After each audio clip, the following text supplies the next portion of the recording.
Assalamu alaikum and hi everyone. I'm Asma from Asma's Kitchen. Welcome back to another vlog. Thursday night ஃபுல்லாக நல்ல மழை, இடியோட மழை இருந்ததுனால Friday morning வந்து leave விட்டுருவாங்கன்னு நினச்சி நல்லா தூங்கியாச்சு. பட் பார்த்தா லீவு கிடையாது, டைம் ரொம்ப ஆயிடுச்சு. ஸோ தட் சிம்பிளாக வந்து 1 pot ரைஸ் பண்ணிவிட்டு அது கூட அப்பெல்லாம் முட்டை வச்சு மேனேஜ் பண்ணியாச்சு. அதுவே லஞ்சுக்கும் நான் கொடுத்துட்டேன். இன்றைக்கி பாப்பா வந்து ஸ்கூலுக்கு போகலை, அதனால பையனுக்கும் ஹஸ்பண்டுக்கும் அதுவே லஞ்ச் பண்ணி கொடுத்துட்டேன். ஸோ அதுக்கப்புறம் தான் மத்தியானம் லன்ச் வந்து செய்யணும். அதுக்கு முன்னாடி கொஞ்சம் க்ரோசரிலாம் வந்துருந்துச்சு, 2 நாளுக்கு முன்னாடி ஆர்டர் பண்ணியிருந்தேன் ஃப்ளிப்கார்ட்டில். ஸோ அதை தான் அந்த இடத்துல வச்சுட்டு அப்புறம் நம்ம சமைக்க ஸ்டார்ட் பண்ணிடலாம். இன்றைக்கி வந்து லஞ்சுக்கு பிரியாணி தான் பண்ண போகிறேன். இந்த க்ரோசரிலாம் அதாவது அந்த இடத்துல அரேஞ்ச் பண்ணுறது பார்த்திங்கன்னா எனக்கு ரொம்ப ரொம்ப பிடிச்ச ஒரு வேலையாகவே இருக்கும். அதுக்காகவே ஒரு குட்டி கபோர்டு வச்சுருந்தேன் நான், பேண்ட்ரி காட்டும். பட் இந்த புது வீட்டுக்கு வந்ததுக்கப்புறம் குழந்தைங்களோட கிளாத் வச்சுக்க அதை யூஸ் பண்ணிட்டு கிளாத்க்கான அந்த ட்ராயர் இருக்குது இல்லையா, இதை நான் வந்து க்ரோசரி வச்சுக்கிறதுக்காக அதை எக்ஸ்சேஞ்ச் பண்ணிட்டேன். இதுவும் அதுவும் வந்து மாற்றியாச்சு. ஏன்னா இப்போ வந்து குழந்தைங்களோட துணியெல்லாம் இந்த ட்ராயரில் வந்து செட் ஆக மாட்டேங்குது, பற்றவே மாட்டேங்குது இது. அதனால் ஸோ அந்த பேண்ட்ரிக்கு யூஸ் பண்ண கபோர்டு வந்து கிளாத் வச்சுக்க யூஸ் பண்ணிட்டேன். ஸோ இப்போ எல்லாத்தையும் அரேஞ்ச் பண்ணி எடுத்து வச்சுக்கிறேன். இன்ஷால்லா ஃப்யூச்சரில் பார்த்திங்கன்னா இந்த பேண்ட்ரிக்காகவே ஒரு சின்ன கபோர்டு வாங்கணுன்ற ஒரு பிளானில் தான் இருக்கேன். ஸோ இப்போ நம்ம வந்து பிரியாணி எப்படி செய்கிறது அப்படின்றத பார்த்துடலாம். ஆல்மோஸ்ட் வந்து எல்லாத்தையும் ரெடி பண்ணி வச்சுக்கிட்டேன். இப்போ நான் வந்து என்னோடய சேனல்லையும் நிறைய இருக்குது பிரியாணி ரெசிபியாகவே. பட் ரொம்ப நாள் ஆயிடுச்சு அப்படின்ட்டு தான் ஃபுல் ரெசிபி வந்து ஷேர் பண்ணுறேன். புதுசாக பார்க்குறவங்களுக்கு யூஸ்ஃபுல்லாக இருக்கும் அப்படின்னு நினைக்கிறேன்.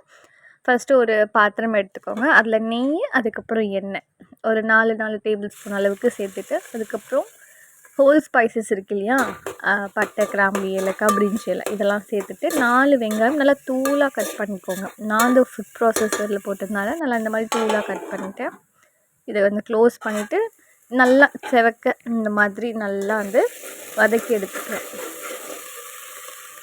சமையலில் பார்த்திங்கன்னா வெங்காயம் நல்லா வதங்கி ப்ரௌனிஷ் கலர் வந்ததுக்கப்புறம் தான் மற்ற இன்க்ரீடியண்ட் ஆட் பண்ணோன்னா சமையல் ரொம்ப டேஸ்ட்டாக இருக்கும். அதே மாதிரி பிரியாணிக்கும் தான் நல்லா செவக்க வதக்குனதுக்கப்புறம் நம்ம வந்து ஒரு 2 டேபிள் ஸ்பூன் அளவுக்கு நல்லா ஃப்ரெஷ்ஷான இஞ்சி பூண்டு சேர்த்துக்கிறேன். இஞ்சி பூண்டோட ரா ஸ்மெல் போனதுக்கப்புறம் ஒரு 4-5 பச்சை மிளகாய், ஒரு கைப்பிடி மல்லி, புதினா சேர்த்துட்டு 3 தக்காளி எடுத்துருக்கேன். தக்காளி பார்த்திங்கன்னா ரஃபாகவே கட் பண்ணி எடுத்துக்கலாம். இப்போ தக்காளி நல்லா சாஃப்ட் ஆகட்டும், அதனால் ஒரு 2 நிமிஷம் மூடி போட்டுருக்குறேன். இந்த மாதிரி நல்லா சாஃப்டாகிட்டு நல்லா மசிஞ்சு வந்துடணும். அதுக்கப்புறம் நான் தயிர் வந்து நல்லா அடித்து வச்சுருக்கேன். ஸோ அப்படியே கெட்டியாக போட்டால் அது அங்கங்கே திட்டாக இருக்குன்றதுனால நல்லா அடித்து சேர்த்துக்கோங்க. இது கூட ஒரு பெரிய டேபிள் ஸ்பூன் அளவுக்கு ரெட் சில்லி பவுடர், என்னோடய குட்டி டீஸ்பூன் இருக்கிறதுனால நான் 2 யூஸ் பண்ணியிருக்கேன். அதுக்கப்புறம் 1/4 டீஸ்பூன் மஞ்சள்தூள், 1 டீஸ்பூன் வந்து தனியாத்தூளும் சேர்த்துருக்கேன். தனியாத்தூள் வந்து உங்களுடைய விருப்பம் தான், உங்களுக்கு வேணும்னா அப்படி சேர்த்துக்கலாம், இல்லைனா ஸ்கிப் பண்ணிக்கலாம். இப்போ நல்லா வந்து கொதித்து வந்துடுச்சு. இப்போ வந்து நல்லா வேக வச்சுருக்கேன். ரொம்ப வேக வைக்க வேண்டாம், ஒரு 80% வெந்ததுக்கப்புறம் நான் பீஃப் வந்து ஆட் பண்ணிக்கிறேன். ஸோ பிரியாணிக்கு எப்போவுமே பார்த்திங்கன்னா இந்த மாதிரி எலும்பு இருக்கிற கறியாக எடுத்துக்கணும், அப்போ தான் டேஸ்ட்டு நல்லாயிருக்கும். இப்போ இதை நல்லா ஒன்ஸ் மிக்ஸ் பண்ணி எடுத்துக்கிறேன். மசாலா வந்து நல்லா கறியோட நல்லா பைண்டிங் ஆகட்டும். கறி வேக வைக்கிறது உப்பு, மஞ்சத்தூள், தண்ணி இதை சேர்த்துட்டு நான் வேக வச்சு எடுத்துக்கிட்டேன். பட் இருந்தாலும் நம்ம இந்த கிரேவிக்கு கொஞ்சமாக வந்து உப்பு சேர்த்துக்கணும். ஸோ அதனால் நான் வந்து ஒரு 2 டீஸ்பூன் அளவுக்கு உப்பு சேர்த்துட்டு நல்லா ஒன்ஸ் வந்து மிக்ஸ் பண்ணி எடுத்துக்கிறேன். நான் இன்றைக்கி பிரியாணியில் அதுக்கப்புறம் எதுலேயும் அந்தளவுக்கு ஃபுட் கலர் சேர்த்துக்கிறதில்ல, ரொம்ப ரேராக தான். எப்போவாச்சும் கேசரி பண்ணால் மட்டும்தான் ஃபுட் கலர் சேர்த்துப்பேன். அதுக்கப்புறம் ரொம்ப ரொம்ப ரேராக தான் வந்து பஜ்ஜிக்கு சேர்த்துக்கிறது, பிரியாணிக்கு சேர்த்துக்கிறதே கிடையாது. இதுக்கப்புறம் நான் யூஸ் பண்ணுற ப்ராண்டு பார்த்திங்கன்னா இதுதான், ஃப்ளிப்கார்ட்லேருந்து Queen's Choice super basmati rice அப்படின்ட்டு பை ஃப்ளிப்கார்ட் தான். ஸோ அதுலேருந்து நான் வந்து இன்றைக்கி 1/2 கிலோ அளவுக்கு தான் செஞ்சுருக்கேன். மசாலா நிறைய இருக்கிற மாதிரி தெரியும், பட் எங்கள் வீட்டில் கொஞ்சம் மசாலா எக்ஸ்ட்ராவே தான் சாப்பிடுவோம். அதுக்கப்புறம் 2 கிளாஸ் அரிசிக்கு 3 கிளாஸ் தண்ணி. ஸோ நான் 2.5 கிளாஸ் வந்து தண்ணி சேர்த்துட்டு பீஃப் பாயில் பண்ணி வச்சுருந்த தண்ணி 1/2 கிளாஸ் சேர்த்துக்கிட்டேன். டோட்டலி 3 கிளாஸ் தண்ணி. அதுக்கப்புறம் உப்பு சேர்த்துட்டு நல்லா கொதி வந்ததுக்கப்புறம் நல்லா ஒரு 1/2 மணி நேரம் இல்லைனா ஒரு 20 மினிட்ஸ் ஆச்சு நம்ம வந்து ரைஸை ஊற வச்சுருக்கணும். அதுக்கப்புறம் நம்ம தண்ணியே இல்லாமல் நல்லா ட்ரையாக சேர்த்துட்டு ஒரு மிக்ஸ் பண்ணிக்கோங்க.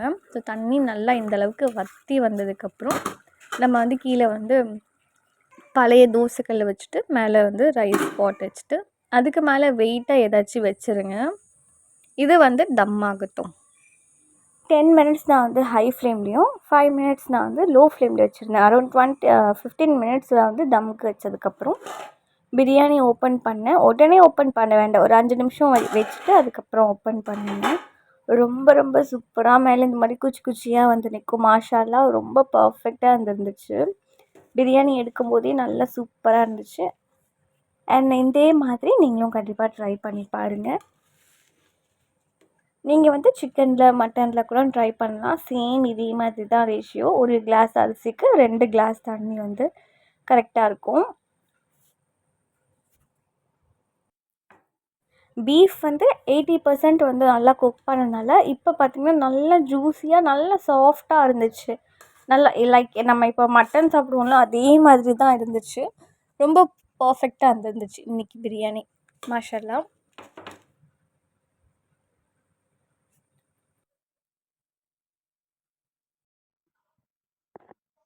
ஸோ இன்றைக்கி பாப்பா வீட்டில் இருக்கிறனால அவளையும் பார்த்துட்டு ப்ளஸ் வந்து குட்டி பாப்பாவையும் சமாளிச்சுட்டு இந்த பிரியாணி வந்து ரெடி பண்ணிட்டேன். ஸோ அதனால் ரைத்தா எதுவும் பண்ணாமல் அப்படியே வந்து உடனே சாப்பிட்டாச்சு லன்ச்சு.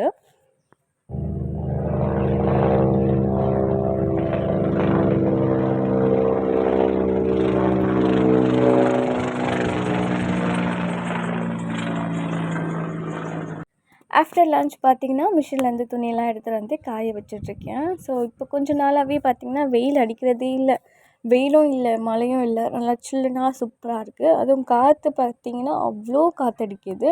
பின்னாடி வீட்டுக்கு பின்னாடி வேறு பார்த்திங்கன்னா ஒரு ஏரி இருக்கிறதுனால காற்று வந்து நல்லா சில்லுனா ஏதோ பீச்சில் அடித்த மாதிரி இருக்குது. ஸோ நல்லா காற்றுலேயே வந்து துணியெல்லாம் காஞ்சிடுது. ஸோ இந்த மாதிரி கிளைமேட் பார்த்திங்கன்னா ஒரு சில பேருங்களுக்கு தான் பிடிக்கும், ஒரு சில பேருக்கெலாம் பிடிக்காது. வெயில் இருந்தால் தான் பிடிக்கும்னு சொல்லுவாங்க. ஸோ அந்த கேட்டகிரியில் நீங்கள் எந்த மாதிரின்னு சொல்லுங்கள். உங்களுக்கு வந்து இந்த மாதிரி கிளைமேட் பிடிக்குமா இல்லை வெயில் அடிச்சுட்டே இருந்தால் தான் பிடிக்குமான்றது. இன்றைக்கி பையன் ஸ்கூலுக்கு போயிருக்கான். பாப்பா மட்டும் வீட்டில் இருக்கிறனால அவ்வளோ சமத்தாக சூப்பராக வந்து இருந்துக்கிட்டான். இல்லைனா எப்போ பார்த்தாலும் வீட்டில் சண்டை சவுண்டாகவே தான் இருக்கும் 2 பேரும் வீட்டில் இருந்தாங்கன்னா. ஸோ இவள் ஒண்டியாக தனியாக இருக்கிறனால ரொம்ப சமத்தாக சைலண்ட்டாக இருந்துக்கிட்டான். ஸோ இப்போ நம்ம வந்து பட்டர் பிஸ்கெட், அதாவது சால்ட் பிஸ்கெட் எப்படி செய்யலாம் அப்படிங்கிறத பார்க்கலாம். நம்ம கடையில் வாங்கக்கூடிய அதே சால்ட் பிஸ்கெட்டை இன்றைக்கி வீட்டில் ப்ரிப்பேர் பண்ண போகிறேன். ஸோ ஃபர்ஸ்ட் டைம்ங்கிறதுனால எப்படி வருது அவுட்கம் அப்படின்றத பார்க்கலாம். ஸோ ஒரு கப் வந்து நான் சுகர் எடுத்திருக்கேன், அதாவது கொஞ்சம் நாட்டு சர்க்கரையும் கொஞ்சம் வெள்ளை சர்க்கரை சேர்த்து எடுத்திருக்கேன். 2 கப் வந்து கோதுமை மாவு எடுத்திருக்கேன். இதில் வந்து ஒரு 1/4 டீஸ்பூன் அளவுக்கு உப்பு சேர்த்துட்டு நம்ம எடுத்துருக்கிற இந்த ப்ரௌன் சுகரும் ஒயிட் சுகரும் ஒரு ஏலக்காய் உள்ளே வச்சுட்டு அரைச்சி எடுத்துகிட்டு வந்துடுறேன், நல்லா பவுடர் ஆட்டம். இப்போ இந்த பவுடர் வந்து நம்ம கோதுமை மாவு கூட சேர்த்துக்கலாம். இந்த வாட்டி நான் மைதா யூஸ் பண்ணலை, கோதுமை மாவில் தான் வந்து இந்த சால்ட் பிஸ்கெட் ரெடி பண்ணிகிட்ருக்கேன். இப்போ நம்ம எந்த கப்பில் வந்து சுகர் எடுத்தோமோ அதுலேயே 3/4 கப் வந்து எண்ணெய் எடுத்துக்கிறேன். ரீஃபைன் ஆயில், அதாவது சன்ஃப்ளவர் ஆயில் எடுத்துக்கோங்க, எந்த ஃப்ளேவர் இல்லாத ஆயிலு. இப்போ இதை நல்லா வந்து மிக்ஸ் பண்ணிக்கலாம். அவ்வளோதான் இல்லை இன்க்ரீடியண்ட்டு, வேறு எதுவுமே பேக்கிங் பவுடர் பேக்கிங் சோடா எதுவுமே தேவையில்லை. நம்ம வெறும் சால்ட்டை வந்து போட்டுட்டு சர்க்கரை, அதுக்கப்புறம் கோதுமை மாவு, எண்ணெய், அவ்வளோதான். கொஞ்சம் கொஞ்சமாக வந்து எண்ணெய் சேர்த்துக்கோங்க. ஸோ நமக்கு சம்டைம்ஸ் வந்து எண்ணெய் நிறையவும் தேவைப்படாது, சம்டைம்ஸ் அதிகமாக நம்ம எடுத்ததை விட கொஞ்சம் எக்ஸ்ட்ராவாக தேவைப்படும். ஸோ அதனால் கொஞ்சம் கொஞ்சமாக சேர்த்துட்டு ஒரு டோ பதத்துக்கு கொண்டு வந்துடுங்க. இப்போ நான் ஒரு பிளேட் வச்சுட்டு நம்ம ரெடி பண்ணி வச்சுருக்கிற இந்த டோவை நல்லா உள்ளே சேர்த்துட்டு இந்த மாதிரி ஸ்பேட்ச்லாம் வச்சு நல்லா அழுத்தம் கொடுத்துக்கிட்டேன். ஏன்னா நம்ம டிசைன் கொடுக்கணும் இல்லையா, அதனால். ஸோ நீங்களும் நல்லா இந்த மாதிரி ஒரு ஐடியாவில் எந்த மாதிரி ஷேப் வேணுமோ அந்த மாதிரி நீங்கள் கட் பண்ணி எடுத்துக்கலாம். குக்கி கட்டர் இருந்துச்சுன்னா அதுலேயும் நீங்கள் கட் பண்ணி எடுத்துக்கோங்க. ஸோ எல்லாம் நல்லா பெரிய பெரிய பிஸ்கெட்டாக தான் நான் கட் பண்ணிவிட்டு பேக்கிங் ட்ரேயில் அரேஞ்ச் பண்ணிட்டேன். 10 மினிட்ஸ் நான் வந்து ப்ரீஹீட் பண்ணிவிட்டேன் ஓவனை. ப்ரீஹீட் பண்ணிவிட்டு நான் இதை வந்து ஒரு 10 மினிட்ஸ்க்கு தான் குக் பண்ண போகிறேன். டெம்பரேச்சர் வந்து ரொம்ப கம்மியாக தான் வச்சுருக்கேன், ஏன்னா 150 தான் வச்சுருக்கேன். என்னோடய அவனில் சீக்கிரமாக வந்து ஹீட் ஆகிடுது, அதனால் 150 டிகிரியில் ஒரு 10 மினிட்ஸ் நான் வந்து குக் பண்ணி எடுத்துக்கிட்டேன், பேக் பண்ணி எடுத்துட்டேன் பட்டர் பிஸ்கெட். இதை சால்ட் பிஸ்கெட்டுன்னு சொல்லுவாங்க போல். நாங்கள் எப்போவுமே பட்டர் பிஸ்கெட்டுன்னு சொல்லுவோம். ரொம்ப சூப்பராக இருந்துச்சு. அன்றைக்கி இது வந்து காலி ஆயிடுச்சு. அவ்வளோ டேஸ்ட்டாக இருந்துச்சு. நான் எதிர்பார்க்கவே இல்லை, எண்ணெய், மைதா, கோதுமை வச்சு இந்த மாதிரி நம்ம பிஸ்கெட் வந்து இவ்வளோ சூப்பராக வருமா அப்படின்ட்டு. நெக்ஸ்ட்டு வந்து நிறைய இன்க்ரீடியண்ட், அதாவது நட்ஸ் எல்லாம், பாதாம், காஜுலாம் போட்டுட்டு செய்யலாம் அப்படின்னு இருக்கேன். கண்டிப்பாக ட்ரை பண்ணி பாருங்கள். ட்ரை பண்ணிவிட்டு உங்களுக்கும் பர்ஃபெக்டாக வந்துச்சா அப்படிங்கிற உங்கள் எக்ஸ்பீரியன்ஸ் என் கூட ஷேர் பண்ணிக்கோங்க. ஃபைனலி vlog எண்டுக்கு வந்தாச்சு. இந்த வீடியோ உங்களுக்கு பிடிச்சிருக்குன்னு நினைக்கிறேன். பிடிச்சிருந்ததுன்னா மறக்காமல் லைக் பண்ணிவிட்டு, சப்ஸ்கிரைப் பண்ணாமல் பார்த்துட்ருக்கீங்கன்னா சப்ஸ்கிரைப் பண்ணிக்கோங்க. இன்னொரு இன்ட்ரெஸ்டிங்கான vlogல சூப்பரான ஒரு ரெசிபி கொண்டு வரேன். அது வரைக்கும் தேங்க்யூ ஸோ மச் ஃபார் வாட்சிங். Bye bye.